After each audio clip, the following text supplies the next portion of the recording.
people. When we present these ideas for your consideration, we also like to inspire you with ways to move through these things. And we remind you, as we always do, that there is no one future. There is no one present, and there is no one past. Your yesterdays are not everyone else's yesterdays. Yet your entire life is an accumulation of your own learning, your own expansion of consciousness. The past that you have been duly entrained with, or rewarded or failed for not reproducing on tests and things of this nature, it is a victor's selection. In other words, there's so many outstanding people and so many very interesting anomalies and phenomena and events that have been thrown in the trash bin and swept under the historical rug. And so you are fed a version of the past that members of secret societies, oh, there's that very bad word, secret societies. It implies conspiracies. But members of secret societies have positioned themselves over the years in world governments. And if you belong to a secret society such as the Masons or some such, or some of these other clubs, Bilderbergers, Trilateralists, and there's all kinds, Skull and Bones came out of Yale, etc. Your loyalty is to that secret society, because when you are in that secret society, you take oaths. And if you break those oaths, you are given a very bad death, threats, humiliation, etc. So, over the last, let's say, 50, 60 decades, a very dark cabal, actually just before the Kennedy assassination, moved into position. And since then, this group has been working to destroy certain world governments around the world. And of course, you've all known that there is this New World Order, One World Government, etc., that is the dream of some, but it is a total sellout of humankind. So, with many futures ahead of you, what you decide in the now determines what you will experience. And you may turn on the radio and hear all kinds of dire situations.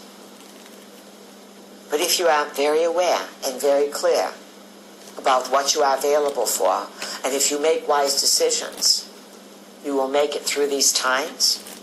You will have happiness. You will have contentment. And you will learn more than 1,000 lifetimes rolled into one. That is the prize of living during this time. The advancement in the physical body is then carried over onto the soul level. When it is carried over on the soul level, all of these other simultaneous soul lives that you have, they become unstuck from their own victimhood, their own fear, and their own lack of understanding the bigger picture. So, your work reverberates, not only in your own life, your own soul's journey, it reverberates around the planet, and it reverberates out there in the cosmos. And even though the Anunnaki, by tracking you, can tell who's got signals, in other words, personal signals, and who does not, they're not quite sure what to do about it. You are spread like confetti, little flakes that the wind distributed so many places. So you are not easily targeted. You are pieces of awareness that work with a field of existence that is interactive and supports the development of consciousness. This field allows the entropy of consciousness, or the crashing in or the failure of consciousness, because that is how many learn. And then if you do bad acts and fail in consciousness and betray your fellow humans, you have a game. It is called Monopoly. What happens when you get busted in Monopoly? Go to jail. You go to jail, or you have to start all over again. And it is a wonderful analogy for your own moral character. Either you progress and advance by a very, very, very old idea. It's called the honor system. Anyone remember the honor system? Yeah. It meant that the teacher could have a test going and walk out of the room, and you are on your honor not to cheat. Now, the teacher knew that there was going to be some cheaters, but is it the teacher's job to bust the cheaters? The teacher knew eventually that cheaters, the chickens will eventually come home to roost. Cheaters may appear to get ahead, but if you were to follow them home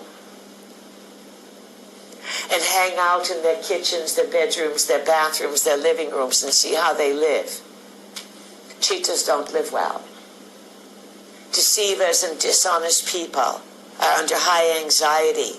They're exhausted all the time. And it is the greed that keeps them going.